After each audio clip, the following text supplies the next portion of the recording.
Hi guys and welcome to my new vlog. I'm here ngayon sa Boracay. So we will spend our 2 days and 1 night here at Boracay. Alright, so here we go. At ayan po, nandito na po kami sa Station 1. Naglalakad na po kami papunta sa beachfront. Dito sa pinaka-famous na grotto kung saan maganda magpakuha ng picture. Ayan po. Nagpakuha na po kami ng picture dyan sa grotto na iyan. Our family picture. At syempre para makapagpakuha kami dyan, kailangan na sumakay ng famous na crystal kayak. Ayan po.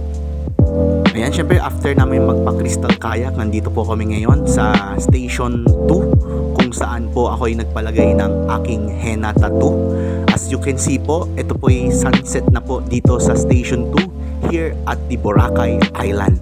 Okay, as nakikita nyo po, napakarami pong tayo ngayon nag-e-enjoy because of this vacation, especially on a Christmas Eve here dito sa Boracay Island Station 2. Alright, now at night here at Boracay, nandito po kami ngayon sa Station 3, nanonood ng fire dance. Syempre pinakamaganda yung nagpakuha kami ng video dito sa fire dance. So for our last na, nandito po kami ngayon sa Puka Island or Puka Beach. Okay, napakaganda po dito if you want to go surfing or diving. Nandito po, napakagandang scenery, napakalakas na mga alon dito lang sa Puka Island.